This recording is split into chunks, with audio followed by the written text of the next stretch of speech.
मेरे YouTube channel सबल education में आप सबका बहुत बहुत स्वागत है। आज की कक्षा में हम क्लास 12th हिंदी इलेक्टिव की पाठ्यपुस्तक अंतरा भाग 2 का पाठ ममता कालिया द्वारा लिखी गई कहानी दूसरा देवदास, इसकी एक क्विक रिवीजन करने जा रहे हैं। आप इस वीडियो को मेरे साथ देखिए पूरा, और आप देखेंगे कि आपका पाठ भी पूरा रिवाइज हो गया है और पाठ से रिलेटेड जो बहुत ही इम्पॉर्टेंट क्वेश्चन आंसर हैं जो पूरे पाठ को कवर कर रहे हैं, वो भी इस वीडियो में मैं आपको यहीं पर इसके साथ ही समझाऊंगी। तो आइए आप और हम मिलकर इस वीडियो को शुरू करते हैं। अंत तक मेरे साथ बने रहिए और अच्छे से इस पाठ को अपने एग्ज़ाम के लिए तैयार कर लीजिए।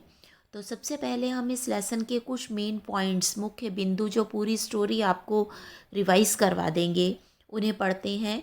ये कहानी जो है ममता कालिया की लिखी गई है और लेखिका ने हरिद्वार की हर की पौड़ी पर कैसा चित्र होता है शाम के समय, किस तरह से लोग श्रद्धालु वहाँ पर आते हैं और अपने श्रद्धा सुमन गंगा के प्रति अर्पित करते हैं, उसका बड़ा ही प्रभावी चित्रण किया गया है। इसमें युवा मन की संवेदनाओं भावनाओं की उथल पुथल को आकर्षक भाषा में अंकित किया गया है। यह रोमानियत का उदाहरण है। तो पात्र मुख्य जो संभव है, पुरुष पात्र है, वो एक स्त्री नायिका जिसका नाम बाद में उसे पता चलता है पारो है।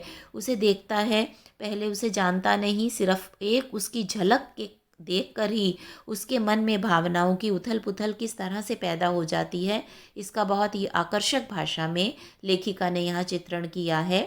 साथ ही लेखिका ने हर की पौड़ी पर अनजाने में प्रेम का अंकुरण संभव और पारो के हृदय में किस तरह से होता है, यह भी दर्शाया है। पाठ के शुरू में ही लेखिका ने हर के पौड़ी का बड़ा ही सजीव चित्रण किया है कि पंडित भक्तों की स्पेशल मनोकामना वाली आरती कराने में किस तरह से व्यस्त है। आरती से पहले औरतें गंगा जल में डुबकी लगा रही हैं, फिर आरती शुरू हो जाती है। छोटी छोटी फूलों की किश्तियाँ गंगा की लहरों पर तैरती हुई दिखाई देती हैं। गंगा पुत्र दोने में से पैसे उठाते हैं।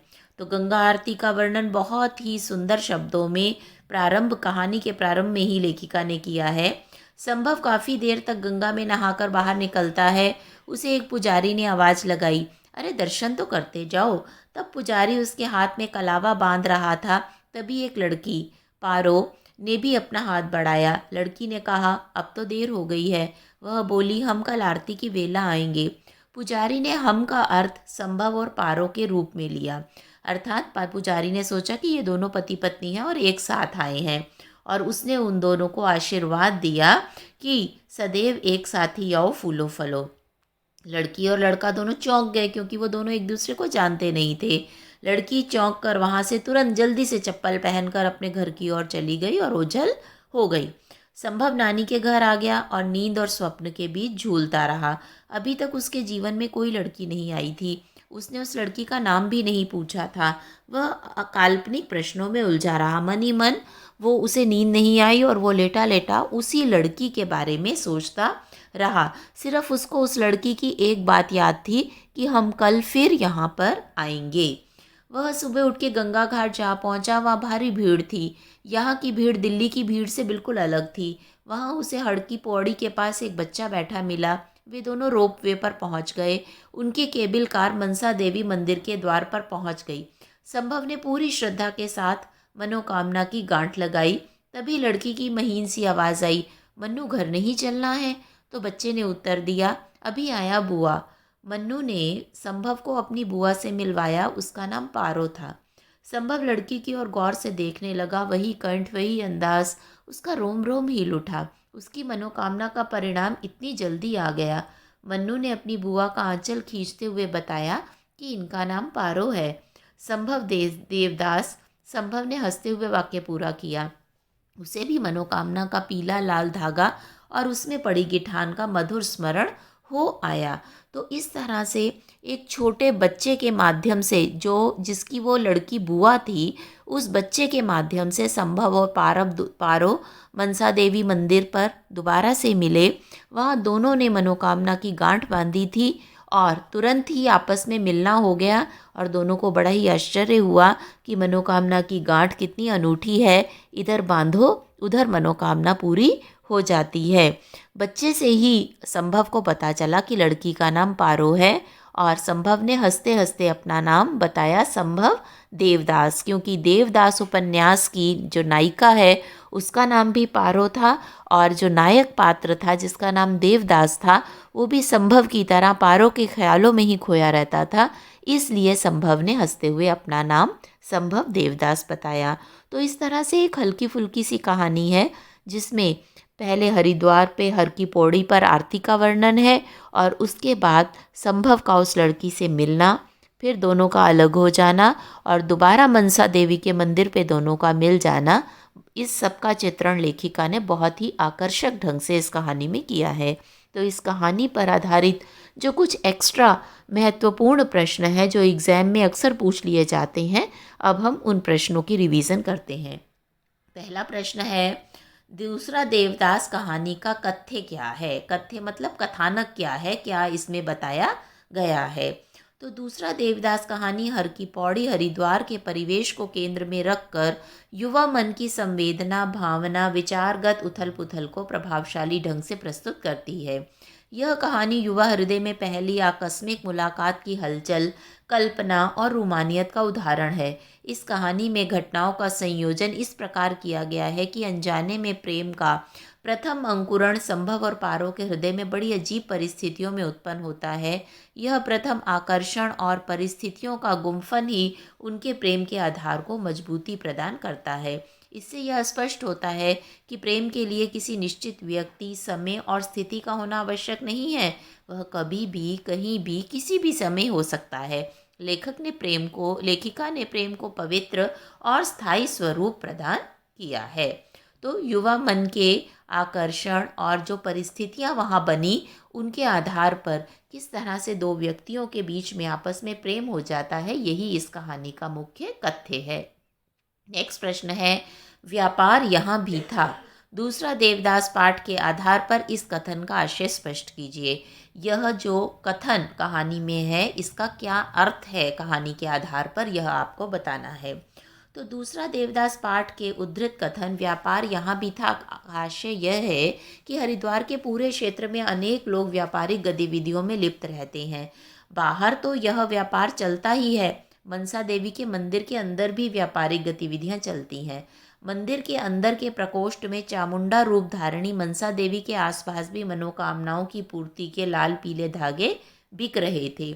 वहां से धागे खरीदकर लोग पहले धागा बांधते, फिर देवी के आगे सिर झुकाते। अर्थात देवी के सामने सिर झुकाने से पहले धागा खरीदना और बांधना जरूरी लगता था। तो मंदिर में भी खरीदने और बेचने का व्यापार चल रहा था। तीसरा प्रश्न है, एकदम अंदर के प्रकोष्ठ में चामुंडा रूप धारिणी मनसा देवी स्थापित थी। व्यापार यहाँ भी था। दूसरा देवदास पाठ के आधार पर इस कथन का आशय स्पष्ट कीजिए। तो मनसा देवी के मंदिर में जाकर संभव ने देखा कि एक कमरे में चामुंडा का रूप धारण किए एक मूर्ति मनसा देवी के रूप में स्थापित थी। उसके सामने भी अनेक प्रकार की व्यापारिक गतिविधियां चल रही थीं। वहां लाल पीले धागे तथा रुद्राक्ष बिक रहे थे। मनोकामना पूरी होने के नाम पर साधनों का व्यापार चल रहा था। इन व्यापारिक गतिविधियों में पुजारी लोग तथा स्थानीय दुकानदार शामिल थे। वे भी इस गोरख धंधे को संचालित कर रहे थे। नेक्स्ट प्रश्न है, संभव को दूसरा देवदास क्यों कहा गया है? इसके औचित्य पर टिप्पणी कीजिए। तो संभव को दूसरा देवदास इसलिए कहा गया है क्योंकि उसके दिल में भी अपनी पारो के लिए उसी प्रकार प्रेम का अंकुरण हो जाता है जैसा देवदास का पारो के लिए हुआ था। दूसरा देवदास कहानी हर की पौड़ी हरिद्वार के परिवेश को केंद्र में रखकर युवा मन की संवेदना, भावना, विचारगत उथल पुथल को प्रभावी ढंग से प्रस्तुत करती है। तो आप देख रहे हैं किस तरह से संभव जो है वो पारो को एक झलक देखता है, फिर वो उसके मन में पारो के लिए प्रेम का अंकुर फूट पड़ता है और उसके बाद उसका मन उन्हीं भावनाओं, संवेदनाओं, विचारों में उलटता पुलटता रहता है। यह कहानी युवा हृदय में पहली आकस्मिक मुलाकात की हलचल, कल्पना और रोमानियत का उदाहरण है। इस कहानी में घटनाओं का संयोजन इस प्रकार किया गया है कि अनजाने में प्रेम का प्रथम अंकुरण संभव और पारो के हृदय में बड़ी अजीब परिस्थितियों में उत्पन्न होता है। यह प्रथम आकर्षण और परिस्थितियों को का गुंफन ही उनके प्रेम के आधार को मजबूती प्रदान करता है। इससे यह स्पष्ट होता है कि प्रेम के लिए किसी निश्चित व्यक्ति, समय और स्थिति का होना आवश्यक नहीं है। वह कभी भी, कहीं भी, किसी भी समय हो सकता है।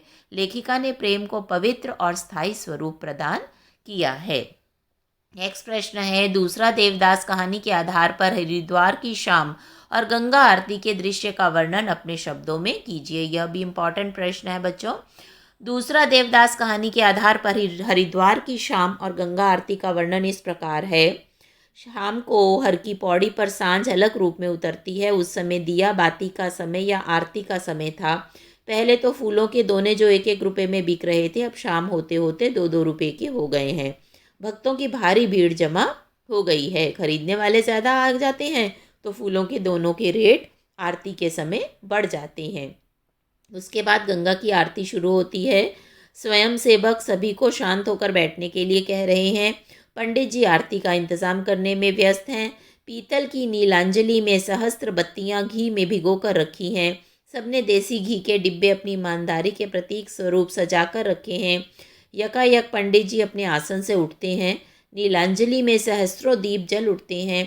पंडित हाथ में अंगोछा लपेटकर नीलांजलि पकड़ते हैं और शुरू हो जाती है आरती। पुजारियों के गले में संवेद स्वर उठता है, जय गंगे माता, जो कोई तुझको ध्याता सारे सुख पाता। तो नीलांजलि को अंगोछे से क्यों पकड़ते हैं? क्योंकि उसमें बहुत सारे दीपक जल रहे होते हैं और वह गर्म हो जाती है, इसलिए पंडित जी नीलांजलि को अंगोछे से पकड़ते हैं। नेक्स्ट है, दूसरा देवदास कहानी के शीर्षक की सार्थकता स्पष्ट कीजिए। तो इस कहानी का शीर्षक दूसरा देवदास पूर्णतः सार्थक है। पहला देवदास भी अपनी पारों के प्रति इतना ही आसक्त था जितना यह दूसरा देवदास संभव था। इस दूसरे देवदास के मन में भी अपनी पारों को देखने की और मिलने की उतनी ही ललक है जितनी पहले देवदास में थी। उसका अपना परिचय देते हुए स्वयं को संभव देवदास बताना भी इसी और संकेत है। दोनों प्रेमियों के हृदयों में अनजाने में प्रेम का स्फुरण हो जाना शीर्षक को रोमानियत और सार्थकता दे जाता है। यह शीर्षक प्रतीकात्मक भी है क्योंकि सामान्यतः देवदास उसे कहा जाता है जो अपनी प्रेमिका के प्रेम में पागलपन की स्थिति तक जा पहुंचता है, और संभव की भी यही दशा है, इसीलिए बच्चों उसे दूसरा देवदास कहा गया है। अगला प्रश्न है, दूसरा देवदास में आपकी सहानुभूति पारो और संभव में से किसके साथ अधिक है और क्यों? उस पात्र की मनोदशा का चित्रण कीजिए। तो दूसरा देवदास कहानी में हमारी सहानुभूति अर्थात संभव के लिए अधिक है। पारो को देखने के बाद उसकी मनस्थिति विचित्र सी हो जाती है। पारो के साथ उसकी छोटी सी मुलाकात उसे झंझोड़ देती है। संभव का मन बेचैन हो जाता है। वह पारो को देखने के लिए अनेक गलियों के चक्कर लगाता है। संभव को रात को नींद भी ठीक से नहीं आती। अगले दिन वह शाम होने की प्रतीक्षा करता है क्योंकि वह शाम की आरती में शामिल होने की बात कहकर गई थी। उसने पंडित जी के सामने कहा था कि आज तो देर हो गई है, कल हम शाम को 5 बजे आरती में शामिल होने के लिए आएंगे। संभव की आंखों में पारो की पूरी छवि बस जाती है। वह उसकी एक झलक देखना चाहता है। तो इस तरह से बच्चों, यहाँ जो मैंने आपको प्रश्न उत्तर समझाए हैं, ये सारे CBSE के एग्ज़ाम में, पेपर्स में किसी न किसी साल में रिपीट हुए हैं और ये बहुत ही इम्पॉर्टेंट क्वेश्चन आंसर हैं एग्ज़ाम की दृष्टि से। तो आप इन सबको अच्छे से याद कर लीजिए जिससे कि एग्ज़ामिनेशन हॉल में कोई भी ऐसा प्रश्न ना हो जिसका उत्तर आप ना दे पाएँ। वीडियो अच्छा लगा हो तो इसे लाइक और शेयर कीजिए। मेरे चैनल सबल एजुकेशन को सब्सक्राइब कीजिए। वीडियो देखने के लिए धन्यवाद।